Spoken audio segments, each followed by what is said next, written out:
everyone, welcome back. This is part 2 of our tonal painting. In the last lesson, we toned our paper, blocked in our main colors, and started applying the larger details. Today, we'll finish up the painting by smoothing out any edges and ensuring we have nice, soft transitions before putting in the finishing touches. If you're watching this on YouTube, you're seeing an edited version of the video. The full video, along with a reference photo and a lot of other tutorials, is available on my Patreon. It's only $5 a month, and I'd love to have you join the family. Now, let's head over to the easel and get dusty.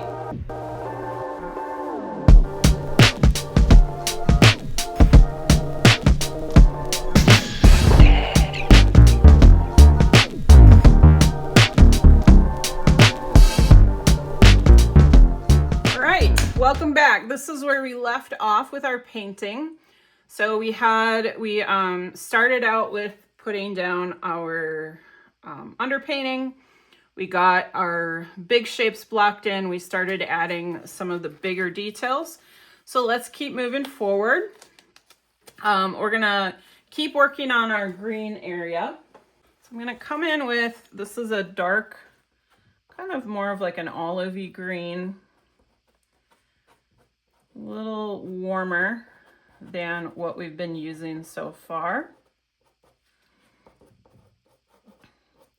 Just continuing with the upward movement, because whenever you're creating things like grass, you want to try and keep your strokes and your application up and down to represent that vertical growth of the grass.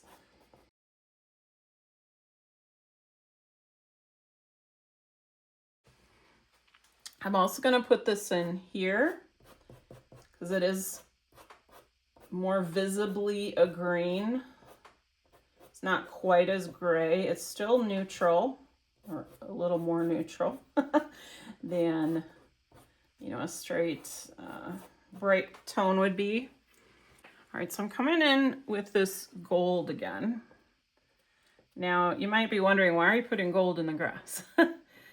On top of this green, it's not going to look quite as gold, but it's going to help create the feeling that the sun is glinting off of some of these grasses, little bushes and things we have growing over here.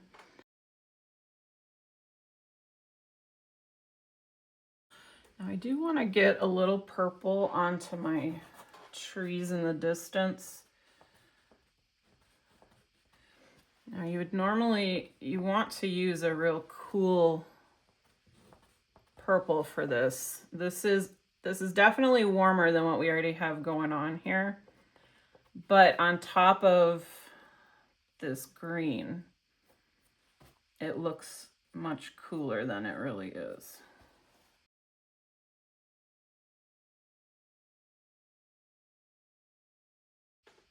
So now I've put that purple down. I'm going to come back in with my lightest yellow.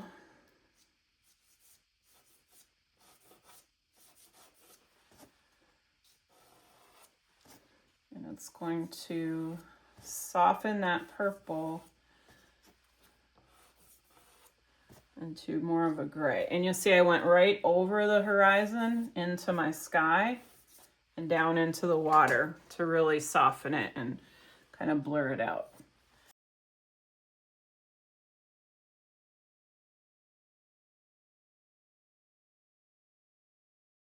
Now, it looks a little streaky, which is why we have our finger tool. So I'm softening the blend from the more orange sky into my yellow. And I'm just going to do that over here. I'm going to leave my trees a little streaky. And in order to kind of remove that feeling that they've got some weird motion going on, I'm just going to come back in with my purple and just gently put some dots back in. So that's going to add just a little more detail. Without negating what the fog is doing. Okay, so stepping back again. Loving it. All right. So let's turn our attention to our little shoreline here. So this one's a little bit cooler. And now I'm just going to put in some lines to indicate the slope that we have here. It's a pretty steep slope. Same thing on this side.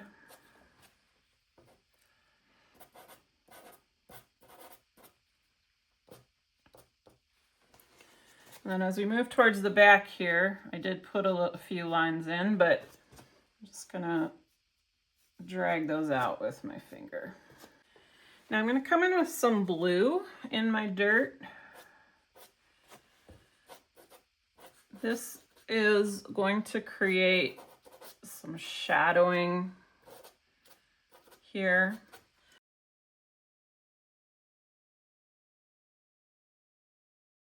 So now I have, this is a darker blue, and I'm just going to use this to create some more kind of severe shadows.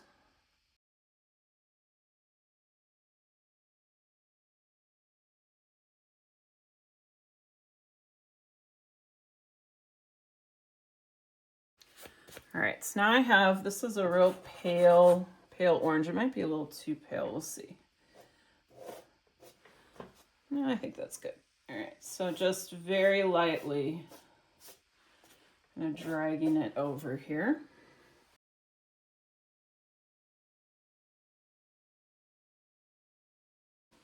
All right, and then I'm going to come in, this is a J. Luda. It's lighter than the darkest blue I used, but it's darker than the lighter blue that I used. And I'm gonna use that in here as well. So our shoreline isn't just a single color. You know, it's got the shadows and the bits poking out into the water that are all these different colors. So you want to make sure that you're including those colors that you have elsewhere in your shoreline. Also have to be along the edge. All right, let's see what this looks like. I think this is a little bit warm. It's warmer than the scene, but it's okay. Not using a lot of it. I'm just kind of gently dabbing it in here.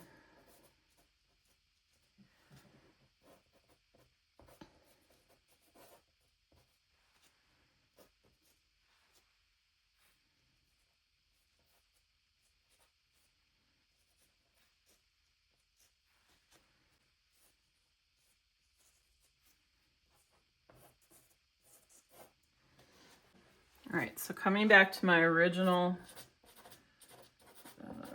neutral cool brown, I'm gonna break it in half. It's a little too big. Find my flat side again.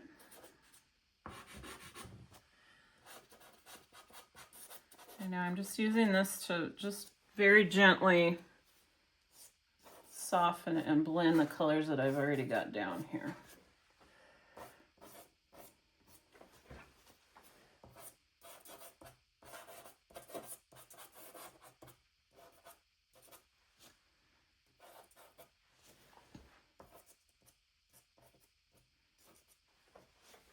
All right, and I think just a little bit more of our blue shade shadow, especially on this side. We've really got a strong shadow going on where the grass meets the dirt. We've also got some pretty strong shadows on this side.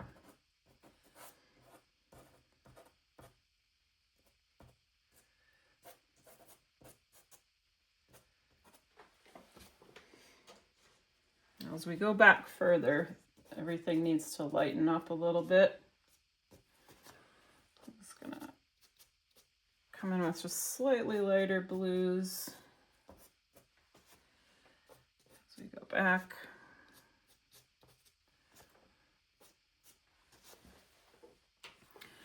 Back to my finger. Always thinking about this, not having any sharp lines, especially in the back where we've got all our atmosphere.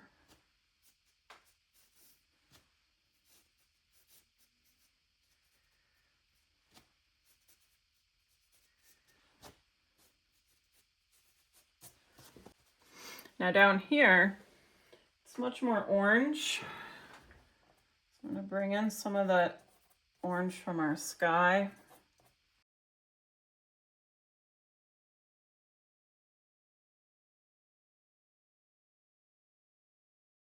All right, so this dark green that I used over here, I'm going to come in just along this front edge. I'm also going to put some of it in my brown.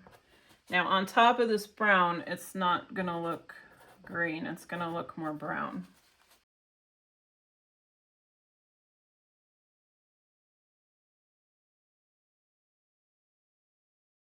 So I'm going to use my neutral yellow that I used in my sky and in the water, just to get some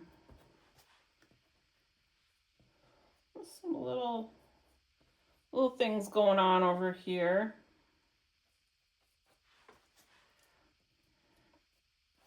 In our grass. I don't really want to get super detailed with it. I'm not going to, you know, paint flowers and everything over here, but just kind of dabbing in. All right, I'm going to let this marinate. We're going to go back to our sky. I want to do some more work on the purple clouds. They're not as soft as I would like. I really like the feeling down here. I don't like that so much up there. So I'm just going to try and soften them up a little bit. Let's see how...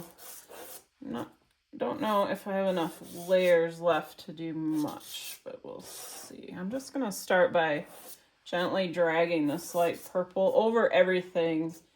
And I'm using this pastel as a blending tool just to see. Just doing that might soften it up, which it does. So I'm going to come back in with my poor broken pastel here. Just very lightly dragging some of this lighter purple. And if I bring my yellow back in,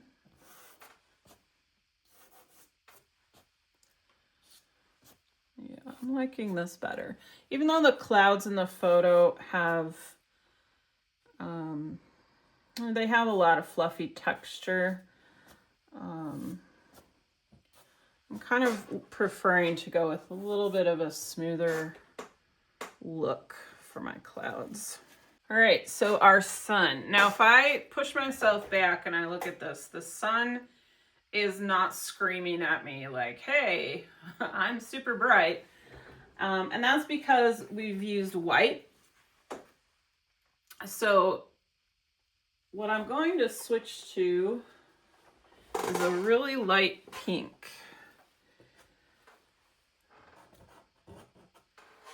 Just gonna brighten this up. It's an optical illusion for our eyes, just a tasty treat.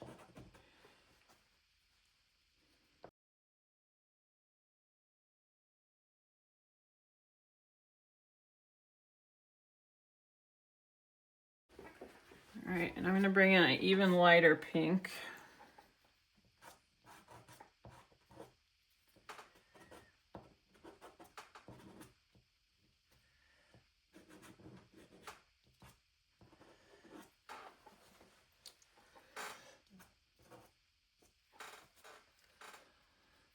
So the reason that this pink looks brighter than the white is because it's surrounded by yellow. And this is again using the wonderful trick of the eyes, where the eyes kind of blend colors together that really are separated on the paper, but our eyes like to play these little tricks on us. I'm just warming up our glow a little bit.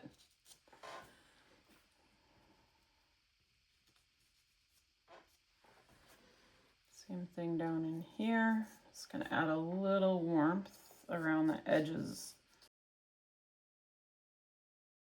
So I'm gonna start out with, this is a new pastel. This is a very olivey green. I'm just gonna put some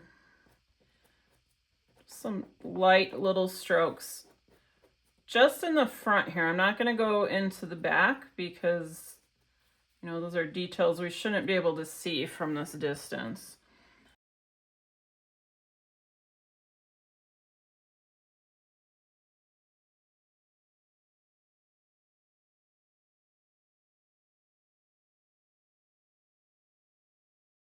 And I'm also gonna use this brown to just add some very, very soft lines and just some very soft details. I'm hardly pressing at all.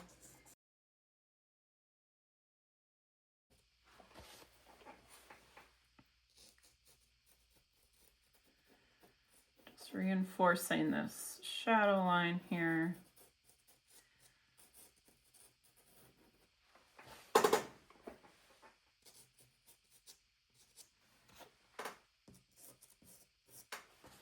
I'm going to start with a really dark red, reddish purple. I'm going to go over it with black. And then in the water, I'm going to do kind of a charcoal gray.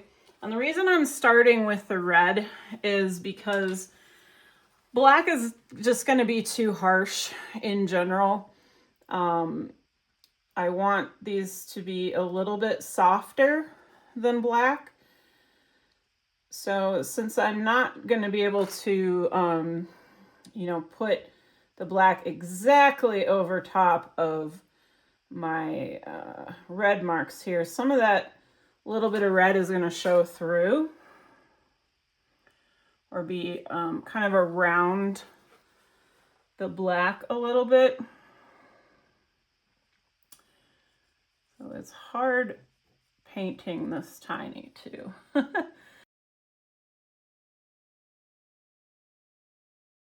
And this is very challenging. I wish I had an undo button like I do on my computer.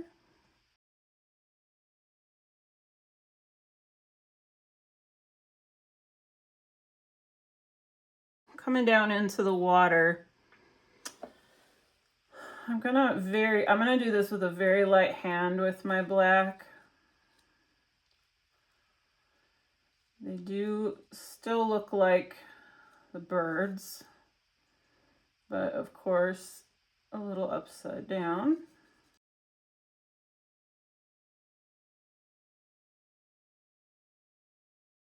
And hope you enjoyed the tutorial, and I hope you learned a lot, and if this was a new adventure for you, I hope you had fun, and I will see you next time. Bye-bye.